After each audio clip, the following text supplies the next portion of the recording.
Today I'm going to be talking about systems of equations. So there are three cases you will face with systems of equations, and the first one will look like this. If we look at these two lines, and we look at the equations of the two lines, we can see that the slopes are different values.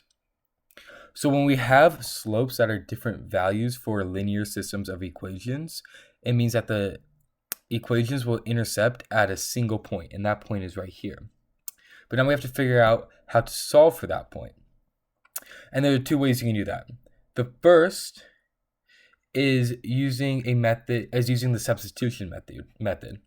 So if we write out these two equations, y equals 1 over 2x minus 1 and y equals 2x, what we'll notice is that we both have y equals on the left side.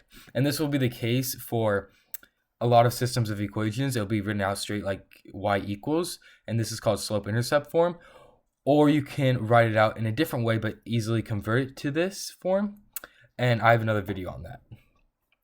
But from here, what we can do is we can simply substitute in either one of these y values into the equation. So let's substitute this y value into this equation. So that gives us with 2x equals 1 over 2x minus 1, because we took this value and plug it in for this y.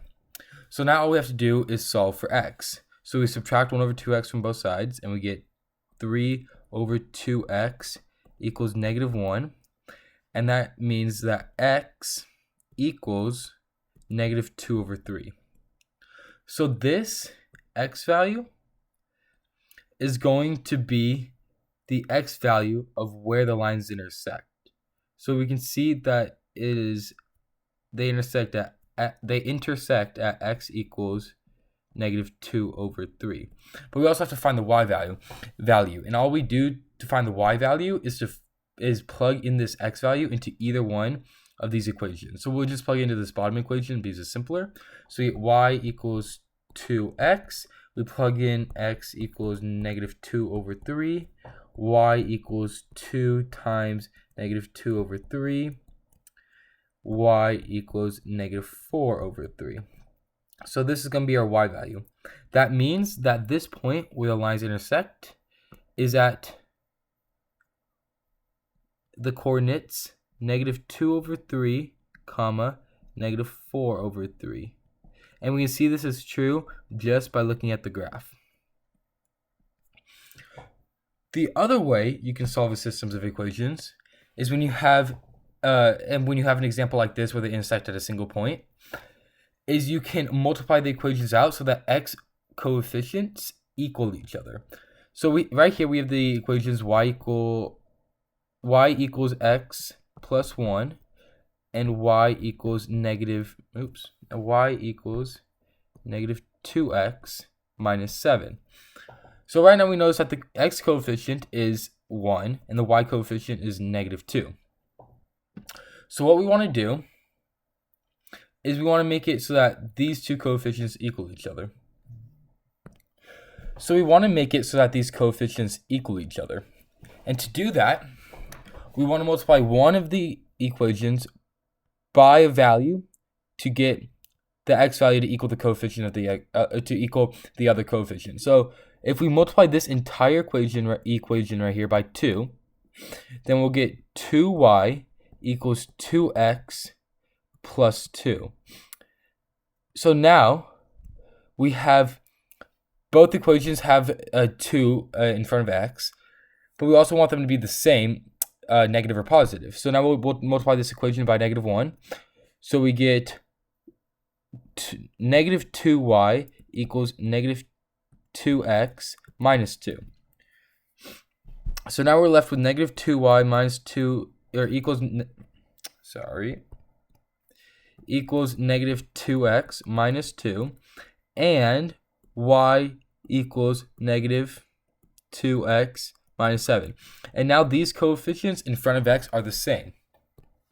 That means we can subtract the equations. So we'll subtract this entire equation from the equation on top. So we get negative 2y minus y equals negative 3y. And then we get negative 2x plus 2x, because we have to distribute this negative over here also and over here.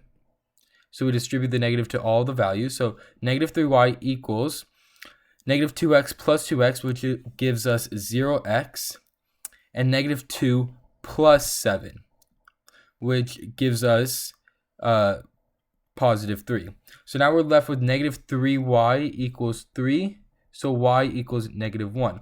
So the y value at the point of intersection is going to be y equals negative 1. Or, yeah, y equals negative 1.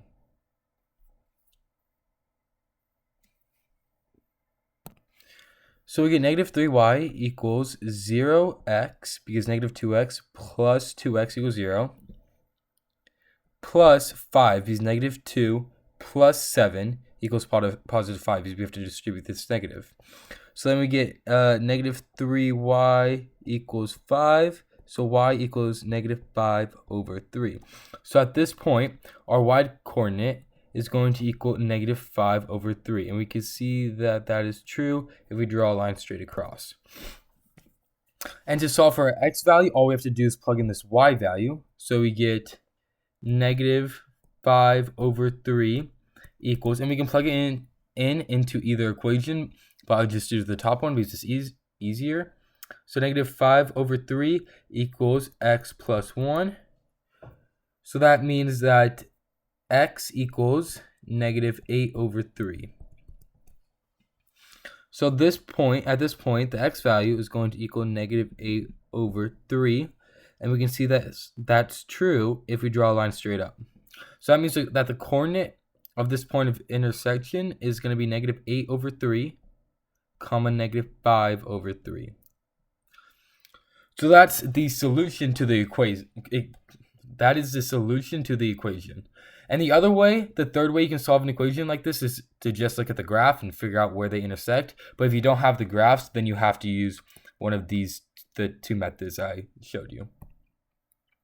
Now, there's two other scenarios you might get with systems of equations. One is like this, where the graphs have the same slope. So they're parallel, but they have different y-intercepts. This means that they will never intersect, because as long as you draw these, the graphs will never cross. We can also prove this using the methods we learned earlier. Y equals 1 over 3x. Y equals 1 over 3x minus 5 over 3. If we try to solve for x by substituting, then we'll get 1 over 3x equals 1 over 3x minus 5 over 3. And then we get 0 equals negative 5 over 3. And this is not true. So if you ever get a solution that just isn't true like this, that means that the systems of equations has no real solution. So that means that the slopes are parallel and they have different y-intercepts, so they're never going to cross. And also, if you want to subtract these two equations using the second method, then these values will cancel out. And you'll still get 0 equals negative 5 over 3. So either way, you're going to get a false solution, and therefore, there is no solution. Now, the last equation you're going to get, last type of equation you're going to get is going to look something like this. You're only going to see one line because the graphs have the same slope and the same y-intercept. That means that both of the graphs are on this side right here. And we call this infinite many solutions. That's because for as long as these graphs go, they will intersect at every point. So there's no one solution. There's infinite many. And we can prove this by looking at the graph, but we can also prove it using the methods we learned earlier. If we substitute these in for each other for the y values, then we're going to get 3 over 2x minus 1 equals 3 over 2x minus 1. We subtract the x from this side and add 1 to both sides. We subtract negative 3 over 2 from both sides and add 1 to both sides. And then we get 0 over here for the plus 1 equals 0. And this solution is always true no matter what x values you plug in, because there's no value to plug in for x, so 0 is always going to equal 0. So there's infinite many solutions. If you want to use the subtracting method, you get y equals negative 3 over 2x, y equals 3 over 2x minus 1, y equals 3 over 2x minus 1. You subtract, you get 0 on this side, you get 0 right here, you get 0 right here, so 0 equals 0 plus 0, so 0 equals 0. This is always true. So as you can see, there are infinite many solutions, because no matter what value you plug into x, there will always be a solution. So those are the three types. Remember, you have where they intersect at one point, and you can use either substitution method, you can use the subtraction method, or you can just try and look at the graphs and see if you can tell from there. Or you will get a graph or a systems of equations where the lines have the same slope and they are therefore parallel, but they have different b or y intercepts or b values, and therefore they will never intersect. And the last systems of equations you can get is where they have the same slope again, however the same b value or same y intercept, and therefore they are the same line, and therefore they have infinite many solutions. So that's basically the entirety of systems of equations for linear equations, and it really doesn't get any more complicated than that. So good luck and have a good day.